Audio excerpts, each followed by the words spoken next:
Hello, I'm Richard Conway from Dublin, Ireland, and I'm here to talk to you about RheumNow's campaign in rheumatoid arthritis entitled Hard Decisions in RA. I'm here to talk about de-escalation of DMARDs in patients who are in remission. So dose reduction, stopping drugs in patients who are doing well.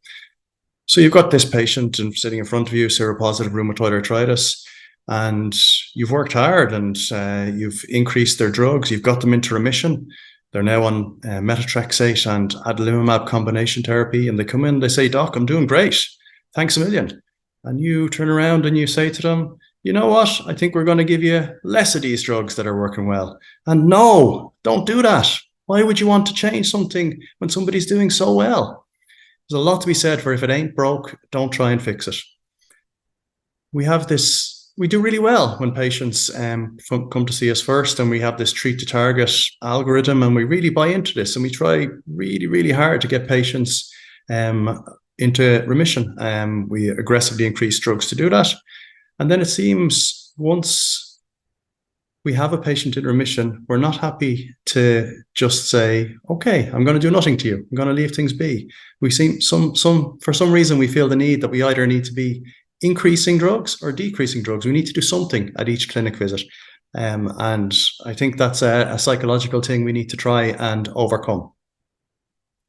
And it seems then that okay, so we accept that we shouldn't allow patients to have any symptoms really, or any flare-ups when we're trying to achieve remission. But we take away the drugs, we allow them have some aches and pains, maybe a flare or two. That's okay. It doesn't really matter, but it does.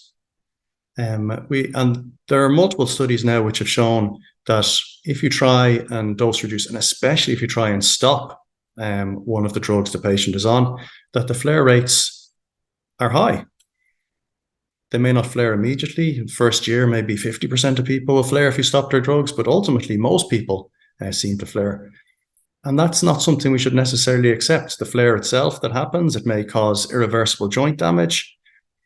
There are other consequences outside of the joints. So the increasing disease activity has potential negative consequences for cardiovascular outcomes, for rheumatoid interstitial lung disease.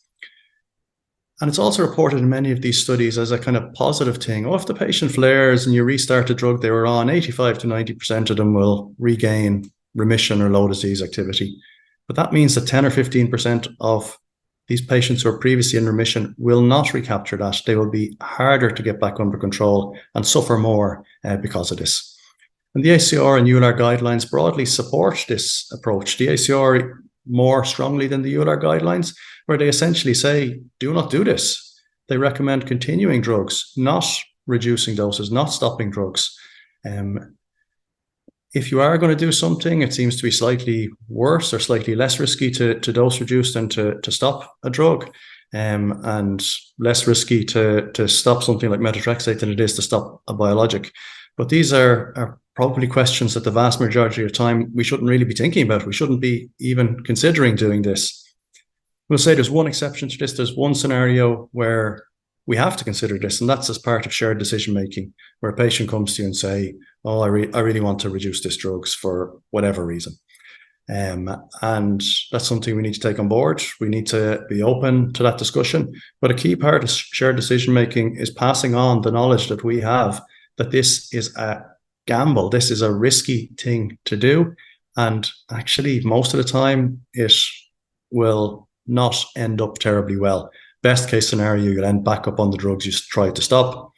And worst case scenario, you can suffer quite a bit along the way to regain that thing. So bottom line here, I'm saying de-escalation of drugs in rheumatoid arthritis, do not do it.